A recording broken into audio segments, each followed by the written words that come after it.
The Slack ping hit me like a mosquito at midnight, annoying, predictable, and always thirsty. Board wants another miracle deck by 7 a.m., Damon wrote. No please, no thank you, just that hollow, barking command like I was Alexa in business casual. I was already 3 fingers deep into a bottle of cheap Pinot. Wearing an old conference t-shirt with innovation is a verb peeling off the chest when I read it. My laptop was closed. My patience was embalmed. I stared at the screen, thumb hovering, calculating whether I wanted to respond with sarcasm or silence. I settled on dry honesty. Cool, I told them your miracle runs on my unpaid overtime. Sent, read, nothing. I could almost hear his smirk vibrating through the silence, the smug static of a man who thought he could squeeze one more PowerPoint Jesus out of me before sunrise. 22 minutes later, I toggled the backend sync off. No dramatic music, just a quiet click. One toggle buried inside the scheduling logic I'd written from scratch. Damon's entire meeting calendar evaporated like a fart in a server room. Board syncs? Gone. Client reviews? Poof. The quarterly prep call he insisted couldn't happen without the deck that lands like a TED talk off the grid. Now before you clutch your pearls, no, I didn't hack anything. I was the architect. I built the damn system, the dashboards, permissions matrix, the routing logic that funneled every meeting request like blood through a clogged artery. I didn't need to break anything. I just loosened a bolt. Damon called it magic. I called it scope creep with a smile. Oh, and hey, if you're enjoying this story so far and want more of these beautifully dysfunctional office tales, do me and the team that helps keep these stories coming a solid. Hit that subscribe button and toss us a like. Seriously, 90% of folks listening don't subscribe, and it's the emotional equivalent of getting ghosted after giving someone your Netflix password. Just saying. Anyway, I wasn't expecting fallout that night. I wasn't plotting revenge. I just wanted to breathe. To exist for one damn evening without Damon's voice echoing in my inbox like some corporate poltergeist. For 5 years, I had made miracles out of duct tape and desperation, built timelines no one followed, forecasts no one questioned, and decks that made investors weep like I'd resurrected Steve Jobs. Damon never once credited me, not on paper, not in meetings. He liked to slap my work on a screen and say, my team crushed it like I was a Roomba with a spreadsheet plugin. And I tolerated it until the night he laughed when I asked about backpay. Not even a real laugh. That smug little chuckle he does where he tilts his head and pretends to be amused by your ambition, like it's a toddler demanding a martini. That's when something inside me calcified. The miracle decks, the modules, the projections that made him look like he had a clue, they weren't just part of my day job, they were licensed. Through my LLC, buried in the fine print, under a clause nobody cared about when they fast-tracked me into dual roles to maximize agility during that Series B chaos. I was both their salaried ghost and their freelance oracle, and they never read the damn MSA. So when I flipped the switch on his calendar, it wasn't sabotage. It was reclamation. A gentle reminder that maybe, just maybe, you shouldn't build your empire on unpaid overtime and stolen credit. Damon thought the miracles would keep flowing, but I wasn't the faucet, I was the plumbing, and the pipes just groaned. The silence after the sync toggle was deafening. No follow-up, no apology, just the distant hum of corporate oblivion, unaware that the glue was peeling. I poured another glass. My cat jumped into my lap. The Slack icon lit up again, but I didn't check it. Let him sweat. Flashback 3 years, I was still dumb enough to think startups run on hustle was something to be proud of. Back then, Helix Nova was all duct tape and VC adrenaline. No real infrastructure, just buzzwords in an echo chamber. Damon hired me as director of strategy, which at the time translated loosely to fix everything no one else understands, and maybe also run the ops meetings when I'm wine tasting in Napa. I didn't blink. I was good at turning mess into motion. Timelines, forecasting, OKRs, growth metrics, if it had a number. I could bend it into a story that made board members salivate, and investors throw money like it was an open bar. But none of the internal tools worked. We were running off a Slack channel and a prayer. So I built the damn system myself. And when I say I built it, I mean from scratch. Forecasting dashboards in Tableau, automated investor decks via Notion and Google Sheets scripts, integration layers duct-taped into our CRM. None of it came from IT. They were too busy trying to figure out why the CEO's Gmail said 404 not found. I spun it all up under my LLC, JLK Strategy Group, because Helix Nova didn't want to formalize me as a contractor. Too complicated for payroll, Damon had said, waving it off with that smug CEO nonchalance like it was beneath him to know how taxes worked. So legal, trying to stay agile. Proved a hybrid model. I'd be a W-2 for internal work, and my external deliverables, things that hit clients or board members, would be contracted through my LLC. Same woman, 2 hats, 0 credit. They thought they were saving money. I thought I was being clever, and for a while, I was proud. I'd get emails from investors quoting lines from my decks like scripture. I watched Damon parrot my insights on earnings calls, basking in applause while I sat muted on Zoom with coffee stains on my hoodie. I told myself it didn't matter, that I was the silent force. the spine, the glue, but glue gets taken for granted. They don't see you holding the frame together until the whole wall caves in. Damon never once asked how the dashboards worked. Never asked who wrote the logic that aligned sales, ops, and retention into one clean, predictive chart that could forecast churn within a 2% margin of error. He'd just click into the dashboard, nod sagely like he understood, and then send it to the board with a subject line like latest from our growth engine. Our cute. He didn't read the MSA. Of course he didn't. Clause 6.1b, the licensing clause, was written in plain English.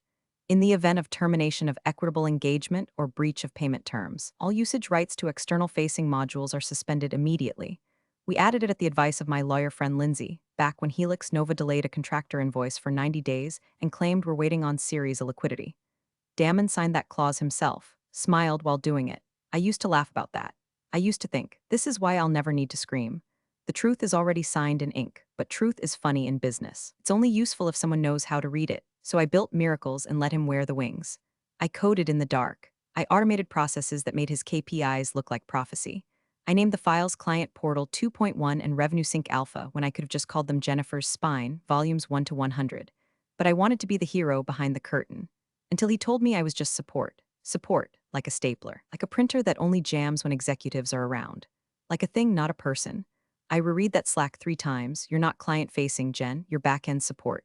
And in that moment, every miracle I ever built felt like betrayal of myself, of every weekend I gave up, of every time I skipped therapy, dates, dinners, sleep because Damon needed just one more draft before morning. That was the last day I felt pride in being invisible. Now, I wanted acknowledgement, not applause, not confetti. Just proof, irrefutable, timestamp proof that I wasn't a stapler. I was the damn electricity. And the day he laughed at my overtime was the day I started tracing the wires I'd left plugged into his empire. Not to rip them out yet, but just to remind myself they were mine. It was supposed to be a 10-minute sync. Just me, Damon, and Alyssa, the new COO with teeth so white they looked AI-generated. I drafted a short proposal, 5 slides max, no fluff. It was logical, data-backed, and so gentle it practically apologized for existing. A modest equity slice. Retroactive contractor compensation, nothing Damon hadn't already promised in passing, usually after 3 bourbons or a PR win he didn't understand. This was just formalizing the handshake. I should have known something was off when Damon walked in late. Sipping from a Helix Nova-branded hydro flask like hydration was more important than humans. He didn't sit, just leaned on the glass wall like a tech bro Jesus posing for an earnings report. All right, Jen, show us what you've got, he said, with that smirk that meant he thought I was about to embarrass myself. Slide 1, my dual role history. Clean. Slide 2, value added. Bullet points with KPIs. No ego, just metrics. Slide 3, requested consideration. 0.3% equity. Contractor backpay per signed MSA terms, payment schedule flexible. I was halfway through explaining the logic when Damon cut in. Wait, this is about equity? He turned to Alyssa and chuckled. She's not even client-facing. And then like a sneeze of condescension, your back-end support, Jen. Come on. My face didn't move, but my spine did. It stiffened, then cracked somewhere below my body couldn't bear the weight of being reduced to a peripheral. Alyssa didn't say anything. She just raised her eyebrows in that HR-neutral way like she'd just watched a toddler spill orange juice on a contract. Let's circle back, she said, already checking her phone. Meeting adjourned. I walked back to my desk on legs that felt like they belonged to someone else.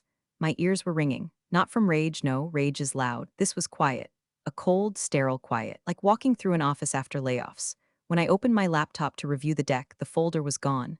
Not moved, not renamed, deleted. The internal drive showed no record of my proposal ever existing. Just an automated system message, file removed by admin. They didn't even bother hiding it. That night, I didn't cry. I didn't rage text my friends. I didn't even finish my dinner. I opened my license folder, buried deep in my personal drive under JLK Legal/Helix, Nova/2019 MSAS, and I started reading. Clause 6.1b. In the event of termination of fair engagement, including but not limited to non-compensated labor or retroactive compensation disputes, all rights to use externally deployed Insight modules revert to JLK Strategy Group. I stared at that sentence like it was an old friend who just remembered my birthday. Then I flipped to Clause 7.4c. Attribution shall not be misassigned in public-facing materials where JLK Strategy modules are deployed. Breach of attribution constitutes grounds for immediate license review. And there it was. Not a gun, not a trap, just a mirror. One I'd built myself 3 years ago, and I still believed in proactive boundary setting instead of vengeance. I read the entire agreement twice, whispering the clauses like a spell, not because I wanted revenge, but because I needed to remember. Remember that I wasn't crazy, that I wasn't some moody middle manager asking for too much. I was a builder, a licensed operator, a founder of systems Damon wore like custom suits. They deleted a slide, but they'd forgotten I owned the projector. That was the shift. Not a breakdown, not a snap, just clarity. Humiliation didn't break me, it focused me. It narrowed every scattered thread of exhaustion and loyalty and hope into a single, bright pin of intent. They wanted to pretend I was invisible. Fine. Let's see how visible Damon is when the lights go out. The first thing Damon did when he strutted into the office that Monday wasn't check his email or greet anyone, or even make eye contact with the poor intern holding his dry-cleaned blazer like a medieval squire. No, he opened his laptop, clicked into his Outlook calendar and blinked. Then blinked again. Then called out loud enough to echo off the glass walls. "Where the hell is my Tuesday?" His assistant, Maya, sharp, overqualified, and one coffee short of tolerance, was already at her desk trying to act like this wasn't her circus. "What do you mean?" "I mean," he snapped, stabbing his screen like it owed him child support. "Every meeting is gone. Board prep, QBR with Weston Partners, that idiotic internal pitch with product, I had a full week. Now it's blank, blank." Maya rolled over in her chair. "Did you change sync settings? Why the hell would I change anything?" He shoved the laptop at her like she was supposed to fix it with vibes. 5 minutes later, IT was looped in. 20 minutes after that, 3 engineers were digging through logs trying to find the ghost in the system. No one could explain it. No crashes. No phishing attempts. No account breaches. Just nothing. A clean vacuum where Damon's meticulously scheduled ego used to be. They tried restoring from backup. The backup was intact, except Damon's calendar was empty there too. That's when the room got quiet, because Damon's entire operation ran on that calendar. His rhythm, his authority, his charade of competence, all built on other people showing up when his screen told them to. Investor touch bases, quarterly pitches, partner walkthroughs, gone like a magician's tablecloth trick. Only the dishes did fall, and now there was marinara on the carpet. At 10:14 a.m., he sent me a Slack. No greeting, no question mark. "Fix it." 1 minute later, I replied, "You'll need to go through legal. I've separated my LLC environments." That was it. No exclamation point, no emoji. Just truth filed under "told you so." I imagined him reading it, confused, then angry, then suspicious, in that way where you realize the person you always underestimated has been sitting on the nuclear codes the whole time. He probably stormed over to legal right after, waving his phone like it was a search warrant.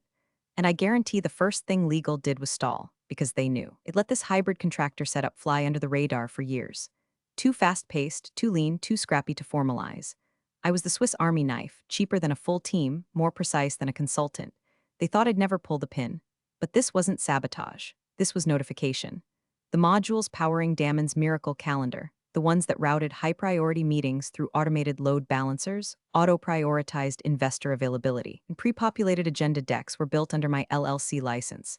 And per the MSA, those modules only operated under equitable engagement.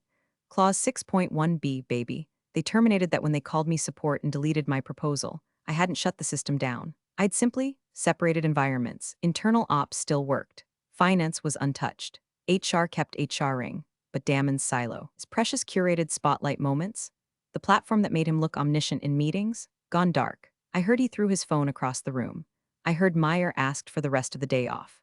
I heard, though no one confirmed, that Damon yelled at the CTO, who then scheduled a strategic sync with legal that somehow lasted 3 hours and ended with the CTO going mysteriously quiet in Slack for the rest of the week.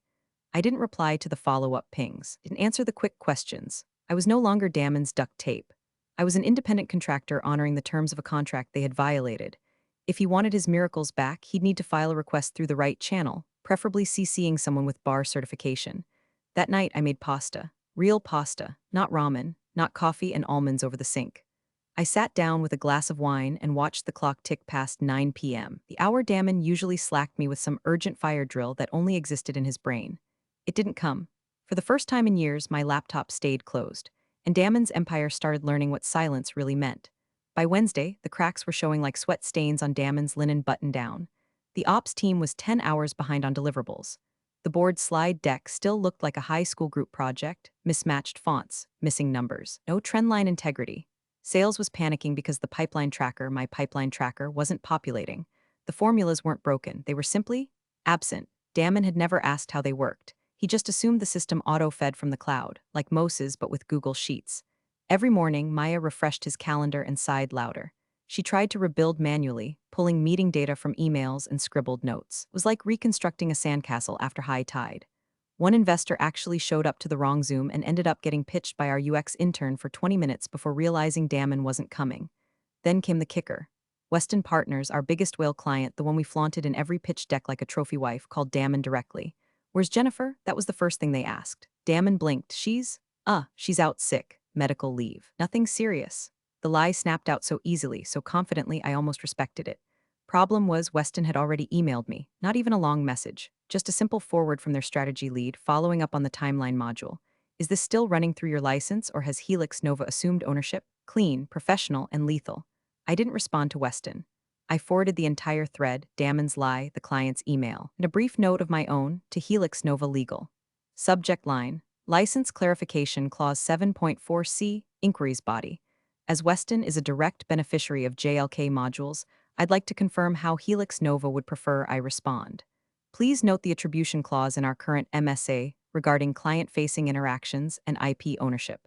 Happy to support as needed. Pending clarification on my current status within Helix Nova's operational chart. Best, Jennifer Lane Keller, that was it. No threats, no chest pounding. Just a polite reminder that someone had read the contract. Someone had receipts, and someone wasn't in the mood to clean up after another man's lie. Legal didn't reply immediately, which meant they were busy building a parachute for a man who'd already jumped. Damon, meanwhile, was spiraling like a Roomba in a stairwell. He started showing up to meetings unprepared, then skipping them altogether.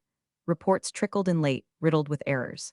The product team flagged 3 misaligned timelines, one of which caused a missed delivery date for a mid-size account in Boston, an account I used to personally manage during my support days. The office, once powered by my invisible systems, was starting to slow like a city in blackout. The fancy espresso machine still whirred.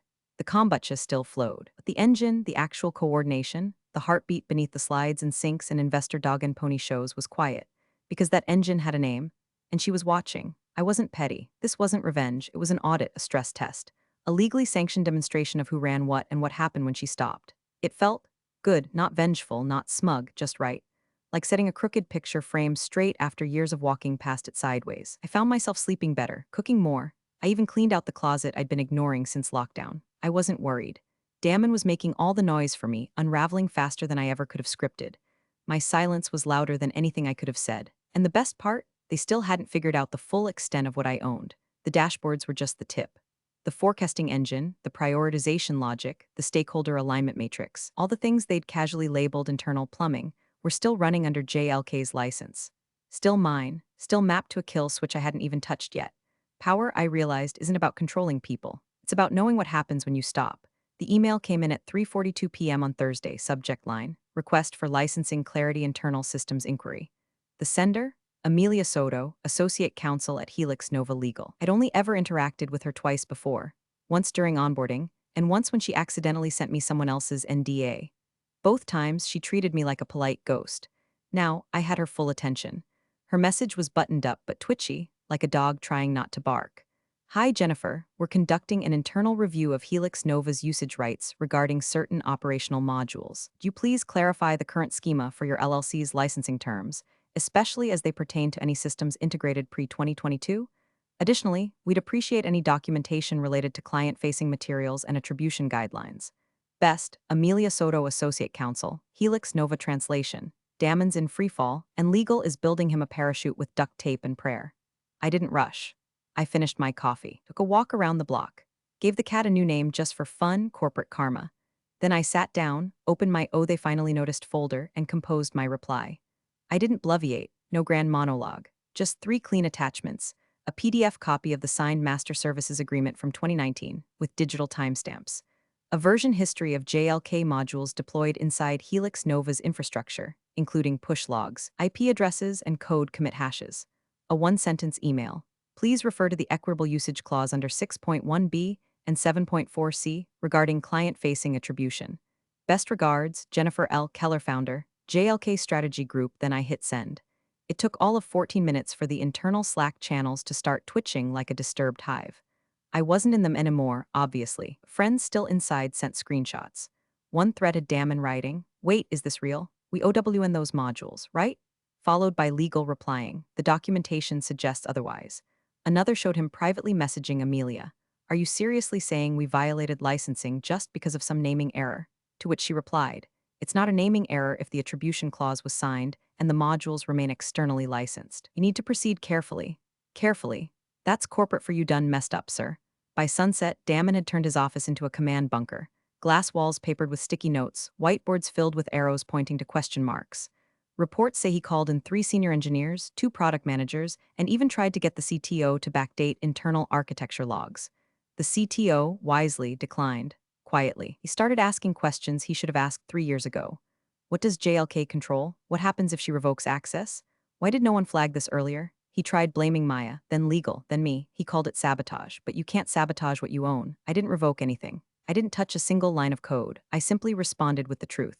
And that truth carried weight, signatures, and time-stamped receipts. It wasn't drama. It was documentation. I knew the unraveling would accelerate from here. The board would catch wind. Clients would whisper. The cracks weren't just showing, they were groaning. Damon, for all his noise and chest puffing, had no control. He didn't know what ran the miracle machine. He just knew how to present the output. And now the input was asking questions he couldn't answer. He wasn't cornered yet, but the walls were moving. The board meeting began at 9 a.m. sharp. Damon wasn't in his seat. His name sat alone on the virtual conference room panel like a ghost that hadn't gotten the memo. The official excuse circulating the Zoom chat was technical difficulties. The unofficial reason, whispered between muted mics and side eyes, was that Damon was currently locked in a corner office shouting at a printer that hadn't worked since Q2. At 9:06, my Zoom window lit up. Jennifer Keller, external consultant. Read the label beneath my image. I was sitting in my living room, hair clean, sweatshirt soft, coffee hot, calm. The opposite of whatever was happening over at Helix Nova HQ, where I imagined Damon was refreshing Slack like it owed him money. The chair cleared his throat. Miss Keller, thank you for joining. We understand you've prepared some material. I smiled politely, toggled screen share, and let silence do the heavy lifting. Slide 1, Product Dependencies. Clean chart, simple and damning. It outlined which internal functions depended on JLK modules. Forecasting, client segmentation, priority routing, automated deck generation. Over half of Helix Nova's agility layer was highlighted in red. Slide 2, License Attribution Map, a visual of the original license schema.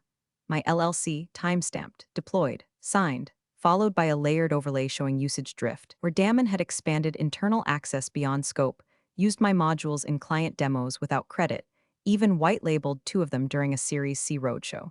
The slide included email headers with my name cut from final decks. Slide 3, Estimated risk due to license violation. 3 risk tiers, internal ops, moderate disruption client-facing modules, high risk of breach of contract investor materials, severe liability pending misattribution audit. I didn't read from a script. I didn't over-explain. I clicked, waited, sipped my coffee. Let the panic settle in their bones. A few board members shifted in their seats. One muted to whisper something off camera. Another typed rapidly, likely to legal. Finally, a woman named Arundhati, the only board member who'd ever remembered my name, leaned forward. So she said, her voice low but clear, "You're the one who built all this?" I nodded once, and who still owns it? Another nod. Silence again. Then someone coughed. The chair tried to recover. "And you're not currently under formal engagement with Helix Nova?" "No," I said. My engagement ended the moment my contributions were misattributed, and my compensation request was deleted without review. It wasn't bitter, just factual. I might have been reading from a weather report. "Is it recoverable?" Another board member asked cautiously. "The modules, I mean. With proper contract renegotiation, yes. I would need to review retroactive usage and calculate late fees per clause 6.1b, and if we don't renegotiate, then I recommend a full system decoupling. I can provide a transition plan." They didn't like that. The slide deck may as well have been a loaded gun on the table. Still no sign of Damon. Rumor was he'd locked himself in the analytics war room, trying to brute force a calendar rebuild from exported CSVs. He hadn't realized that removing the visible pieces didn't erase the source code. He was trying to reboot a machine with no power source, no license, and no roadmap. "Can we speak candidly?" Arundhati said, glancing at the chair. A few hesitant nods. "We've been operating under our nose for years, haven't you?" I smiled again, thin and quiet. "I've been keeping things running, and Damon?" I tilted my head like the results, didn't ask about the wiring. That landed like a shot. A few mouths twitched. No one laughed. The chair exhaled through his nose. "We'll need time to review." "Of course," I said. And then I ended the screen share. The silence that followed was the kind no one wanted to break, not even out of courtesy. Because the person they'd overlooked, dismissed, minimized, ghosted in Slack threads and investor dinners was now the only one holding the blueprint. And she wasn't raising her voice. She was just holding the receipts. The next day, Damon finally showed up to the boardroom. 20 minutes late, half-shaved, tie abandoned somewhere between panic and resignation. His face looked like someone had unplugged the Wi-Fi in his soul. He walked in clutching a legal pad like it was a flotation device, breathing hard like he'd sprinted through every floor of his crumbling kingdom trying to find a single light switch that still worked. No one stood. No one smiled. The room had moved on. Amelia from legal was already there, sitting at the head of the table beside the chair, scrolling through a document on her tablet with surgical precision. The board members were quiet, respectful, not to him. Situation? They weren't asking questions anymore. They were listening to answers. Before we begin, Amelia said calmly, we'd like to formally confirm licensing status on all JLK strategy modules currently embedded in Helix Nova's infrastructure. Damon opened his mouth. Amelia raised a finger. We've completed our review. Per the signed Master Services Agreement, executed in 2019 and renewed with your signature on April 12th of this year, all externally deployed systems created by JLK Strategy Group remain under proprietary control unless compensated in accordance with the Equitable Usage Clause. She tapped her screen. Clause 6.1b. The words hung in the air like a guillotine blade mid-drop. In addition, she continued, failure to provide attribution in client-facing materials, specifically during the Weston and Horizon Series C pitches, violates Clause 7.4c. That, coupled with the deletion of compensation proposals and the misrepresentation of Jennifer Keller's operational status, grants her full legal right to suspend Helix Nova's usage of said systems immediately. Silence. Someone swallowed, loudly. I sat at the far end of the Zoom screen, eyes calm, face unreadable, voice muted, until Damon finally cracked. This is sabotage, he barked. She's sabotaging the company from the inside? The chair didn't even blink. Aaron Hottie just raised one eyebrow and waited. I unmuted my mic. I'm protecting my IP from unauthorized use, I said, voice smooth as fresh lacquer. You authorized the clause when you signed the MSA renewal last quarter. Would you like a copy? Damon's mouth moved, but no sound came out. I clicked a button and sent the PDF through the chat, labeled clearly, Helix Nova MSA renewal signed April 2025. PDF, a notification pinged across every screen in the room. Legal opened it instantly. Thank you, Amelia said. That aligns with our copy. Another board member leaned forward. Jennifer, you've already begun redirecting clients? Yes, I said. Only those whose contracts were explicitly tied to JLK systems. All legal, all documented, all aware. And they're staying with you? I paused just long enough to let the answer carry weight. They asked me to call them when the lights went out. Damon clenched his jaw so tight his temples twitched. He looked like a man who'd just realized he wasn't king, just the jester who'd been given the throne by mistake. Let me be clear, I added. I didn't shut anything down. I just enforced the contract you all signed. I have no interest in watching Helix Nova burn, but I also won't let my work be buried under someone else's ego. The chair nodded slowly. Understood. One of the quieter board members, a gray-haired investor who hadn't spoken all meeting, suddenly looked up. We've built this company on what we thought was internal innovation, he said. Turns out we built it on someone else's license. Then, and she owns the map. That was the moment. The pivot, not loud, not dramatic. Just a collective internal shift from how do we fix Damon's problem to how do we keep Jennifer on the leash long enough to not lose the company. I didn't smile. I didn't gloat. I just sat there, still as stone, while Damon watched everything he'd ever called his crumble with the elegance of a falling chandelier, slow, shattering, beautiful.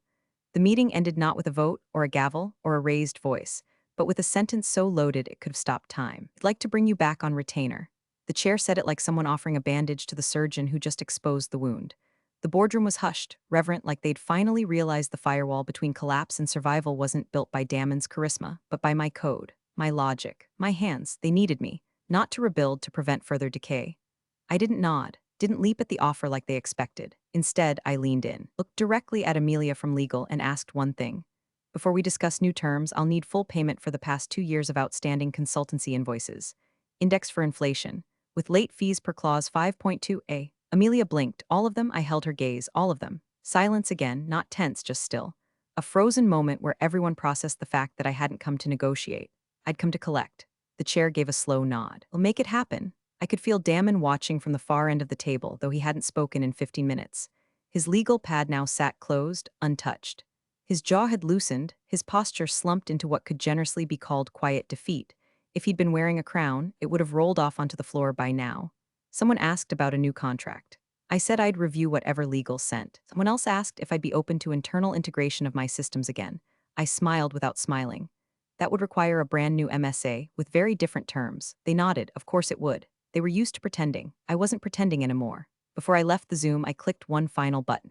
It launched a clean, time-stamped transition document to the board's shared drive. Helix Nova System Restoration Plan Draft 1, 3 phases, modular, fully documented, scalable. At the bottom, support available via JLK Strategy Group, external retainers only. I clicked Leave Meeting, and just like that, the reckoning became protocol. The next day, I walked into the building for the first time in months, not as staff, not even as a guest, as the asset. The lobby had been scrubbed clean, but the tension still clung to the walls. I passed reception. Security waved me through. The elevators whispered open like they knew who was really in charge now.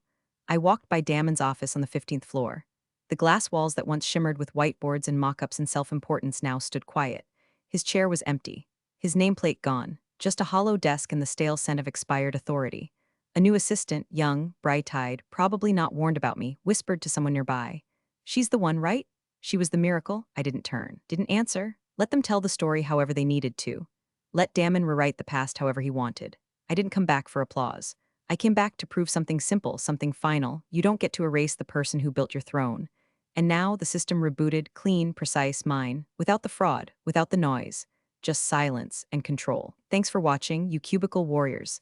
Hit that subscribe button. Unless you're my old boss, then you're on your own. Revenge of the coffee pot strikes again.